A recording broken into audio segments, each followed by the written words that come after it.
Et on oublie de dire que nous avons également apporté le sida lorsque nous avons utilisé le peuple congolais comme des cobayes pour réaliser nos vaccins contre la polio. Désinformation et hypocrisie une fois de plus. L'heure est venue d'oser regarder la vérité en face, d'oser reconnaître que jamais notre pays n'aurait pu se développer comme il l'a fait, sans avoir pillé les richesses du Congo, sans avoir pillé les richesses du Congo, sans avoir pillé les richesses du Congo, sans avoir asservi le peuple congolais. 10 millions de morts, cela représente 50% de la population congolaise de l'époque, mais jamais notre pays s'est sincèrement excusé pour ces exactions. Aujourd'hui, plus de 100 ans après ces faits, notre pays a l'obligation morale de faire un devoir légitime et élémentaire de mémoire. Le Congo est pour toujours un pays frère, un pays sans lequel jamais la Belgique ne serait devenue une grande puissance européenne. Le règlement, c'est le règlement.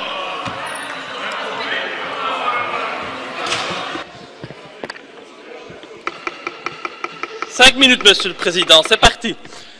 Chers collègues, un pays ne peut se grandir qu'en ayant le courage de regarder en face son histoire et de reconnaître ses crimes et ses erreurs passées.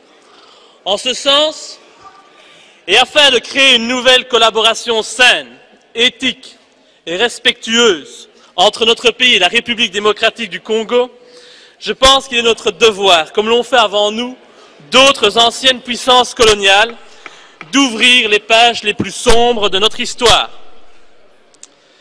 L'heure est venue d'oser regarder la vérité en face, d'oser reconnaître que jamais notre pays n'aurait pu se développer comme il l'a fait, sans avoir pillé les richesses du Congo, sans avoir asservi le peuple congolais.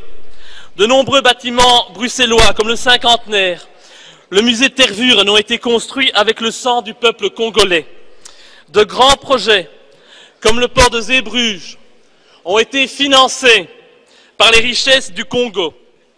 Le travail forcé imposé par Léopold II, le roi des Belges, avec l'assentiment du Parlement entre 1885 et 1908 ne s'est pas fait sans mal.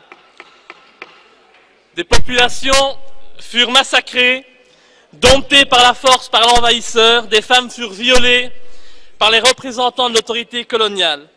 La déportation fut pratiquée, sans oublier la tristement célèbre coutume colonialiste des mains coupées, qui toucha également des enfants.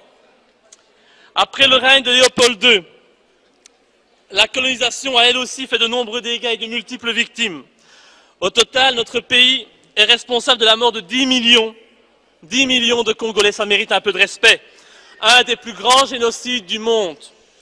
Ces chiffres furent évoqués, pas par moi, mais par une commission officielle du gouvernement belge en 1919. 10 millions de morts, cela représente 50% de la population congolaise de l'époque, mais jamais notre pays s'est sincèrement excusé pour ces exactions. Bien sûr, le comportement brutal des colonisateurs était monnaie courante à cette époque, mais ces éléments ne changent et n'excusent en rien les faits qui ont été commis par des représentants de la Belgique, avec l'approbation claire et ferme du souverain de l'époque, le roi Léopold II. L'ambition de notre roi et le statut qu'il voulait offrir à notre pays ne doivent, c'est pas possible, hein,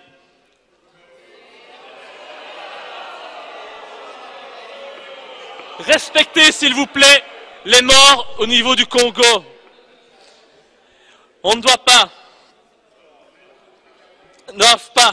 nous ne pouvons pas manipuler la mémoire collective de la Belgique, ni salir la mémoire collective des Congolais. Aujourd'hui, plus de 100 ans après ces faits, notre pays a l'obligation morale de faire un devoir légitime et élémentaire de mémoire. Le Congo est pour toujours un pays frère, un pays sans lequel jamais la Belgique ne serait devenue une grande puissance européenne. Nous ne pouvons pas aujourd'hui jouer la politique de l'autruche, ignorer la réalité et transformer l'histoire comme bon nous semble. En tant que démocrates, nous devons nous excuser pour le mal que nous avons causé au Congo. C'est bien la moindre des choses. En hommage aux Congolais qui ont connu le travail harassant, exigé en échange de salaires qui ne leur permettaient ni de manger à leur faim, ni de se vêtir ou de se loger décemment ou encore d'élever leurs enfants comme des êtres chers. Pour ceux qui ont connu les ironies, les insultes, les coups matin, midi et soir, parce qu'ils étaient des nègres, ceux qui n'oublieront jamais qu'un noir, on lui disait simplement « tu », non pas comme à un ami, mais simplement parce que le « vous » honorable était réservé aux seuls blancs. en hommage à ceux qui ont vu leurs terres spoliées, au nom de textes prétendument légaux qui ne faisaient en fait que reconnaître le droit du plus fort, le droit du colon. Eh bien, pour ces gens qui durent accepter que la loi n'était jamais la même, ce dont qu'il s'agissait d'un blanc ou d'un noir, pour ceux qui ont connu les souffrances atroces des relégués pour opinion politique ou pour leurs croyances religieuses, comme Simon Kimbangu, exilés dans leur propre patrie, et pour qui un avenir pire que la mort était réservé. En hommage à l'auteur d'une partie de ce texte, Patrice Lumumba, arrêté et tué parce qu'il avait eu le courage de dire la vérité, parce qu'au Congo belge, il y avait dans les villes des maisons magnifiques pour les Blancs et des paillotes croulantes pour les Noirs. Pour tout cela, pour toutes les souffrances